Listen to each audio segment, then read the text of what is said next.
Eu sou o Felipe Viotto, né, engenheiro de produto da Embrastec. E hoje, antes de começar o tema em específico, queria agradecer ao Gabriel, que acabou de fazer a palestra, fez algumas menções honrosas ali do ponto de vista de utilização de String Box. Eu não vou falar 100% sobre isso hoje, mas fazendo um pequeno apanhado geral, hoje existem alguns estudos que comprovam que a utilização de String Box ela representa menos de 2% do valor total do investimento do kit fotovoltaico que vocês estão oferecendo para o cliente final de vocês. Pessoal, 2% é um custo praticamente irrisório se a gente comparar com o prejuízo que pode ser gerado ao não se utilizar a proteção do lado de corrente contínua. E eu falo isso com uma certa propriedade porque eu vim do mundo da integração também, já trabalhei em uma grande franqueadora, além disso, do nível solar.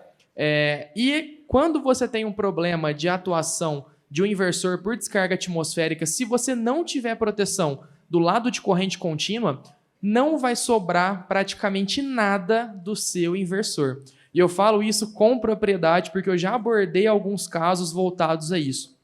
Eu não sei se alguém aqui já teve a oportunidade de ver alguns danos causados por descarga atmosférica, seja ela direta ou uma descarga atmosférica com corrente induzida. Mas, pessoal, o dano, digamos assim, visual, ele é muito grande. No caso de inversores, dos que eu vi, não sobrou praticamente nem a carcaça para contar a história. Por quê? Alguns modelos específicos do mercado, eles até têm lá dentro algo parecido com o DPS. Não chega a ser o DPS em si, porque ele não sinaliza a desconexão de fim de vida útil, porém ele tem ali um enclausuramento, aquele varistor está protegido.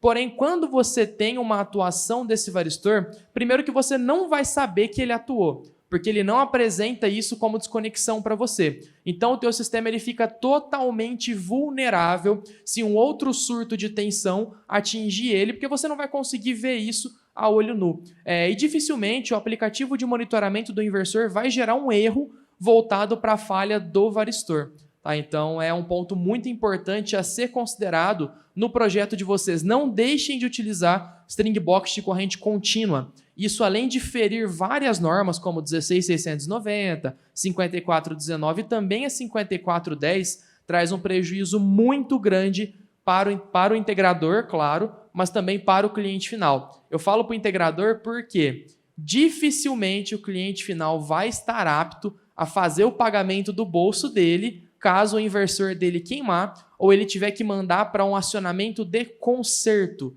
Isso mesmo, pessoal, conserto. Quando você tem algum dano causado ao inversor que foi provocado por uma origem de sobretensão, no termo de garantia do fabricante é bem claro que isso não dá garantia. Depois eu convido todos vocês a puxar o termo de garantia dos inversores que vocês trabalham e irem num item que chama exclusões da garantia. Lá nesse item é bem claro que vocês não estarão amparados caso o teu inversor tenha atuação das proteções internas. Então só quis dar esse geral, né, no início da palestra para trazer para vocês a necessidade e a requisição normativa para o uso de String Box do lado de corrente contínua. Mas agora sim, entrando no tema de hoje, nós demos uma pequena diversificada no que até então era abordado, por quê? Nas palestras da Embrastec, nós comumente falamos muito da 5419, que é a norma que vai falar sobre a proteção, né, o PDA em si, que é a proteção contra descargas atmosféricas. Então, na nossa palestra, nós abordamos como fazer o dimensionamento do DPS de forma correta para atender a 5419. Porém, nós estamos tendo muitos acionamentos no âmbito aí do nosso suporte técnico de integradores perguntando como utilizar fusível no sistema fotovoltaico.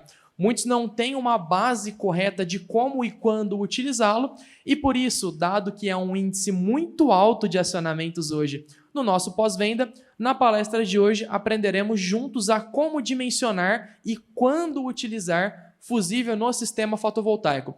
Só para eu ter mais ou menos um norte aqui da apresentação, quem for integrador, por favor, levanta a mão, pessoal. Legal, temos aí um alto índice. Então, creio que eu esteja falando direto com o público aqui que eu pretendo atingir. Então, quando que eu vou utilizar? Só fazendo um apanhado geral. Hoje a Embrastec ela tem fusíveis aí do tipo GPV, que é o específico requerido pela norma para ser utilizado do lado de corrente contínua. Nós temos ele nos âmbitos de 1000 volts e também de 1500 volts em praticamente todas as correntes de operação do mercado. Tá? Então, depois, quem tiver dúvida, quiser consultar, estamos com o stand ali fora. Temos também uma máquina de simulação né? A gente está providenciando ali alguns insumos para fazer o teste com ela, mas lá no Minilab a gente consegue fazer uma simulação mostrando a atuação do DPS na prática. Então lá nós geramos aí um surto de tensão e aplicamos ele numa carga ali representada por uma lâmpada, para mostrar se ela queima quando eu tenho DPS no circuito. Fica o convite depois para quem puder dar uma passadinha no stand ali e fazer o confere no teste. Mas voltando, então nós temos toda a linha de fusível para atender. E aí vocês vão ligar na Embrastec e falar, legal, Felipe, eu quero comprar um fusível. Eu vou te perguntar qual que é o cenário de utilização desse fusível, se ele for integrar uma string box. Primeiro, então, pessoal, requisição normativa para a utilização do fusível do lado de corrente contínua para sistemas fotovoltaicos. Então, a norma hoje, que é praticamente, eu costumo chamar a norma de Bíblia, tá? Uma brincadeira minha, mas eu falo que a Bíblia do eletricista é 5410, para quem trabalha com proteção nós temos a 5419, e também a 16690, que é a norma que rege aí as boas práticas para a instalação de sistemas fotovoltaicos a nível nacional. E pegando um gancho, então, na 16690, item 5.3.10, vai falar um pouquinho de proteção contra sobrecorrente em subarranjos fotovoltaicos. Então, reparem que a norma pede que eu utilize fusíveis quando eu tiver mais de duas associações em paralelo entrando na mesma UCP. Eles podem falar, legal, Felipe, o que é UCP? O CP nada mais é do que o canal de entrada MPPT do inversor. Então vamos supor que eu estou trabalhando com um inversor que na mesma MPPT ele tem 3 strings na entrada. A MPPT, pessoal, lá dentro, para quem tiver curiosidade depois de pegar o esquema elétrico de ligação do inversor, a MPPT nada mais é do que um paralelismo entre os arranjos para se atingir o ponto máximo do nível de eficiência. Então é de fato como se fosse um sistema em paralelo. E quando eu tiver essa configuração de mais de 2 arranjos entrando na mesma MPPT, eu obrigatoriamente tenho que ter os fusíveis para fazer a proteção no âmbito ali da minha string box do lado de corrente contínua. Por que eu estou enfatizando quando é mais de 2? Nós temos muitos clientes que entram em contato conosco hoje que vai comprar, por exemplo, uma string, uma entrada e uma saída, ou 2 entradas e 2 saídas, e ele pede com fusível. Esse fusível, pessoal, ele vai estar, entre aspas, de enfeite na string box, porque ele não vai estar fazendo ali a proteção contra corrente reversa, por exemplo. Por que eu digo isso? Vamos supor que eu tenha um arranjo aqui em paralelo de 2 strings. Caso eu tenha um curto sendo fechado entre essas 2 strings, na prática o que eu vou ter é como se essas 2 strings virassem uma só, e a corrente que vai circular por meio do meu curto é a corrente nominal de operação do meu módulo. Então vamos supor que eu estou trabalhando com um módulo ali que tem uma corrente nominal de 14 amperes. Se eu tiver um curto sendo fechado entre esses 2 arranjos, a corrente que vai circular pelo curto vai ser de 14 amperes. Se eu estiver utilizando, por exemplo, um fusível de 20 e 25, esse fusível nunca vai romper.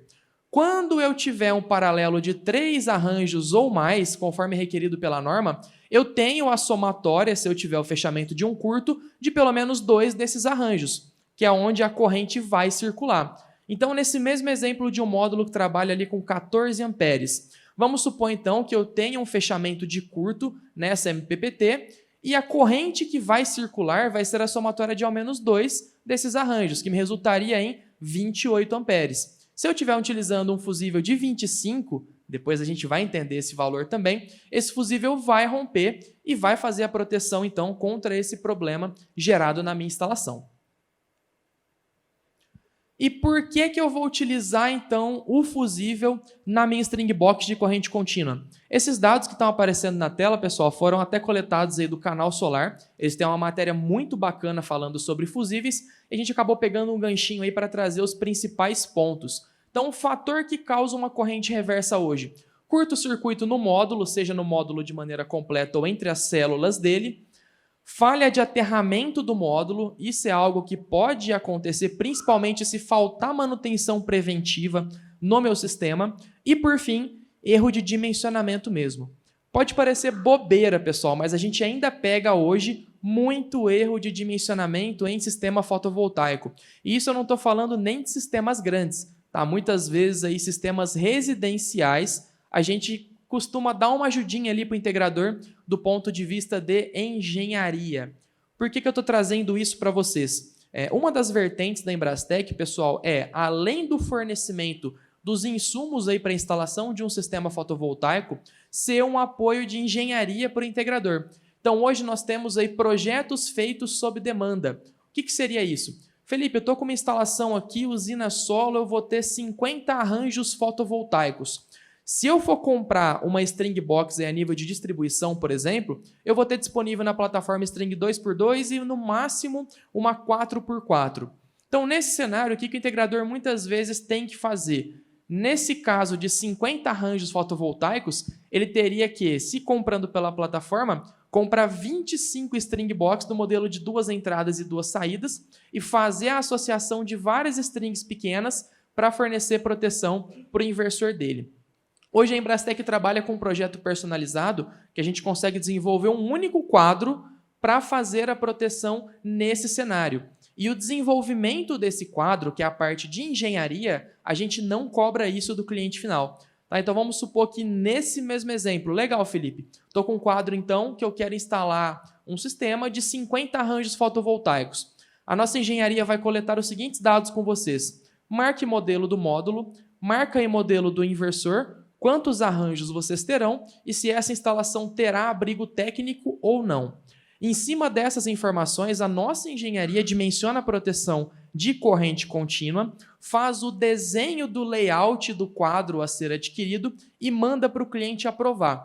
Se ele aprovar, a gente segue então com cotação e compra, ou se ele tiver alguma sugestão para atender ao perfil de montagem dele, nós verificamos se a sugestão atende à norma e fazemos se o resultado for positivo. Tá? Então, o apoio que a gente fornece é a nível de engenharia para ajudar o cliente. Mas voltando na parte da apresentação, por que eu falei que a gente muitas vezes fornece apoio de engenharia mesmo para sistemas menores? Porque hoje, quando nós ajudamos o cliente a fazer o dimensionamento da proteção em corrente contínua, nós pegamos muitos projetos que consideram, na mesma entrada MPPT, quantidade de módulos diferentes. Pode parecer bobeira, pessoal, mas isso ainda hoje acontece e acontece muito.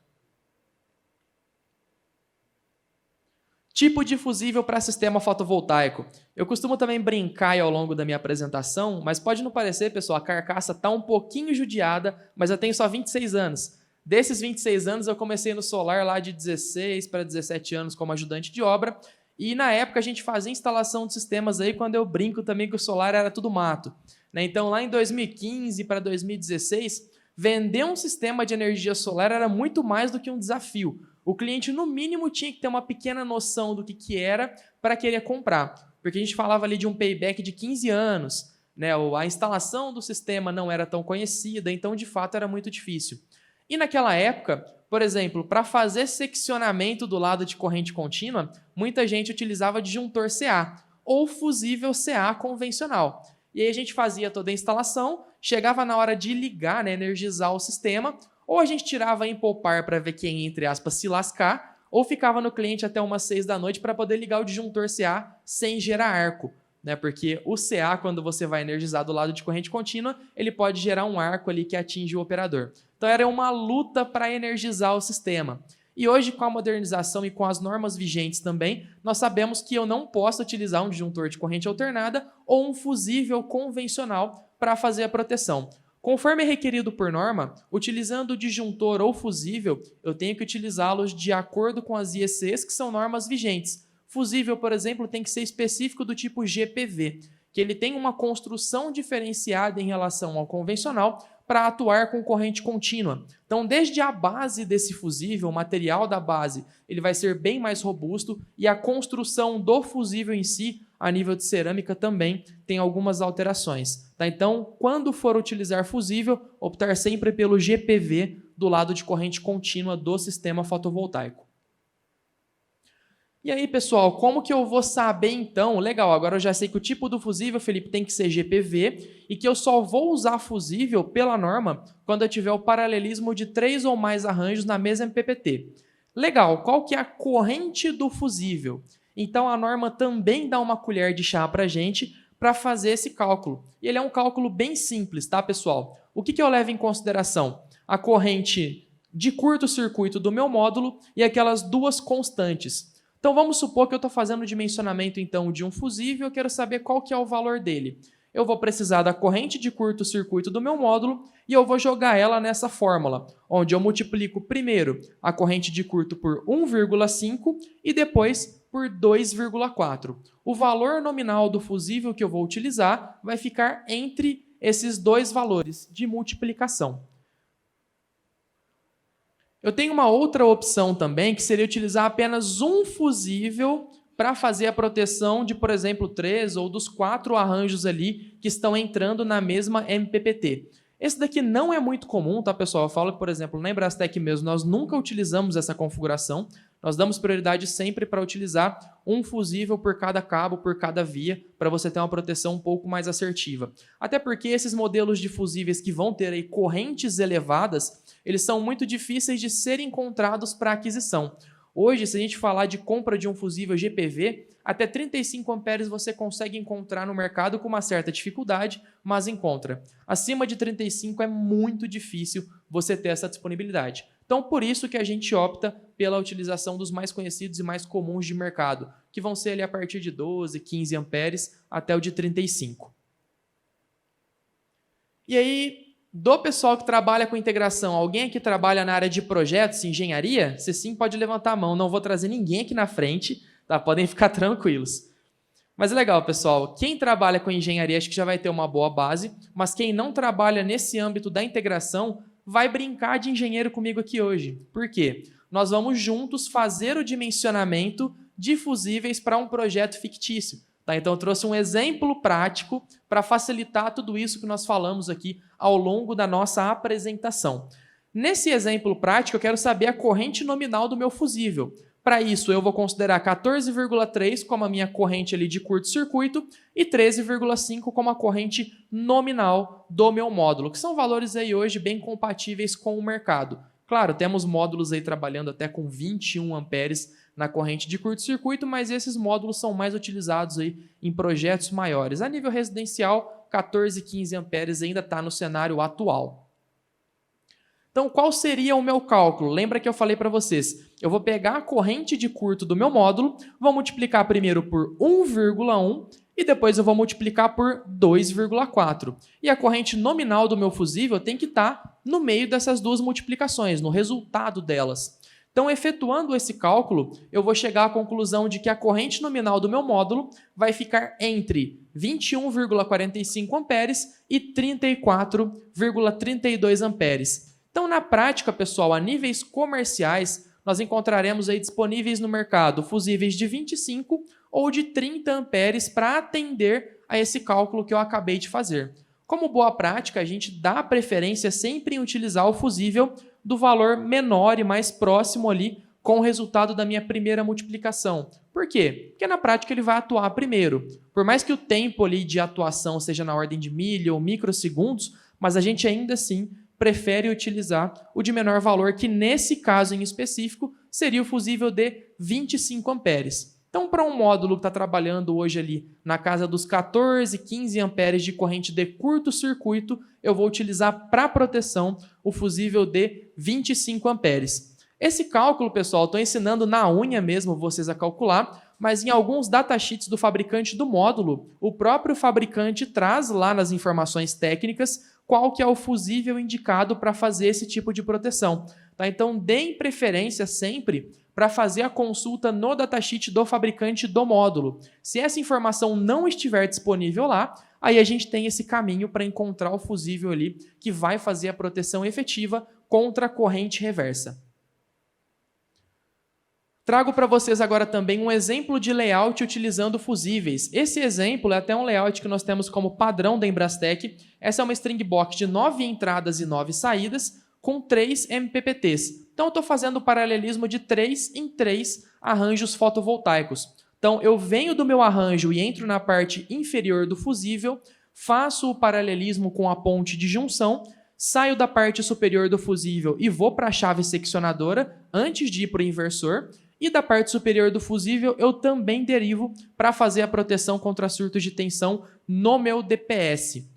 Além disso, pessoal, uma pergunta muito comum que a gente tem sempre quando a gente manda layouts parecidos com esse para o integrador é: Felipe, posso usar o fusível para fazer a função da chave seccionadora, de já seccionar o meu arranjo? Pessoal, até hoje eu confesso que eu não encontrei uma parte que a norma proíbe essa utilização. Porém, como boa prática, a gente não recomenda. Por quê? Na chave seccionadora você tem uma infinidade de benefícios, como seccionamento em carga, a construção dela é bem mais robusta, é uma segurança de fato para o operador. Vamos supor que você vendeu o sistema e não é você, integrador, instalador, que vai desligar, mas sim o seu cliente final. Pode ser que o seu cliente final esqueça de desligar o inversor e esperar uns 2, 3 minutinhos ali antes de abrir o fusível. Se ele abrir esse fusível com carga, ele tem um risco à vida dele muito grande sendo causado. E você, como integrador, pode ser, entre aspas, corresponsável por isso. Então, a gente não indica a utilização apenas de fusível sem a chave seccionadora. Isso acontece apenas em casos específicos, tá? A norma não proíbe, mas a gente não recomenda. Pessoal, se tiverem alguma dúvida sobre essa apresentação, vou deixar meus contatos na tela também. Quem quiser seguir aí LinkedIn, enfim, Instagram vai ser mais difícil de achar, mas tem também, fiquem à vontade. Ou nos canais de contato da Embrastec. A gente está à disposição para trocar uma ideia com vocês, falar um pouquinho sobre norma. A gente sabe que interpretar norma hoje acaba sendo um pouquinho difícil, mas para nós aí, que é o arroz com feijão, é o dia a dia, fica tranquilo de poder estar ajudando vocês em qualquer dúvidas referentes aí 5410, 5419 ou mesmo 16690. Muito obrigado e não estourei meu tempo.